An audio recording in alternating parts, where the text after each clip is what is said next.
नमस्कार, मी कीर्ती गायकवाड। स्वागत आहे आपलं आय न्यूज 28 मध्ये। चला तर मग जाणून घेऊयात महाराष्ट्रातल्या ताज्या घडामोडी। राजमाता पुण्यश्लोक अहिल्यादेवी होळकर यांची 300वी शताब्दी जयंती सोत्साह साजरी।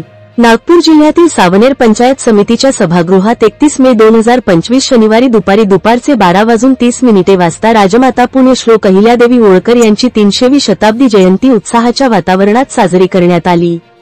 कार्यक्रमाच्या अध्यक्षस्थानी महाराष्ट्र राज्य धनगर समाज महासंघाचे नागपूर जिल्हा अध्यक्ष तथा नागपूर जिल्हा मराठी पत्रकार संघाचे माजी अध्यक्ष प्राध्यापक बाबा टेकाडे होते।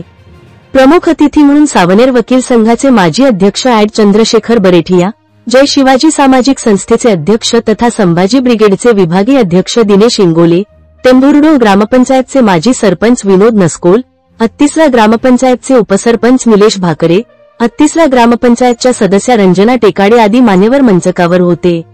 सर्वप्रथम राजमाता पुण्यश्लोक अहिल्यादेवी होळकर यांच्या प्रतिमेची पूजार्चा व पुष्पमाला अर्पण करून दीपप्रज्वलन करण्यात आले। यानंतर मान्यवरांचे पुष्पगुच्छ देऊन स्वागत करण्यात आले। राजमाता अहिल्यादेवी यांच्या जयघोषाने कार्यक्रमाची सुरुवात झाली। अध्यक्षीय भाषणात प्राध्यापक बाबा टेकाडे यांनी आजच्या नेत्यांनी राजमाता अहिल्यादेवी होळकर यांच्या प्रशासनाचा आदर्श घेणे काळाची गरज असल्याचे सांगून त्यांनी अल्पवयीन काळात मोठी जबाबदारी स्वीकारली, संकटावर मात केली। अनेक मंदिरांचा जीर्णोद्धार त्यांच्या काळात झाला। विशेष म्हणजे त्यांनी जनतेला 12 फळाचे वृक्ष वाटप केले। यापैकी 7 वृक्षाच्या फळापासून मिळणाऱ्या उत्पन्नात कुटुंबियांचा उदरनिर्वाह करायचा आणि 5 वृक्षाच्या फळांचे उत्पन्न शासनाला कर म्हणून द्यायचे होते। हे 7 आणि 5 एकूण 12 वृक्ष म्हणजे आजचा महसूल विभागाचा 7/12 होय असे आवर्जून सांगितले। अन्य मान्यवरांनी सुद्धा आपले विचार मांडले। संचालन मीननाथ बोबडे यांनी केले। वासुदेव बोदे यांनी आभार मानले।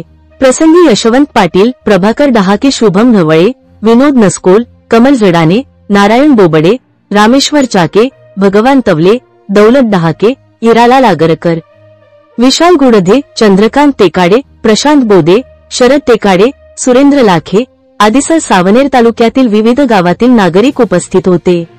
सावनेर तालुका प्रतिनिधी पुरुषोत्तम नागपूरकरची रिपोर्ट।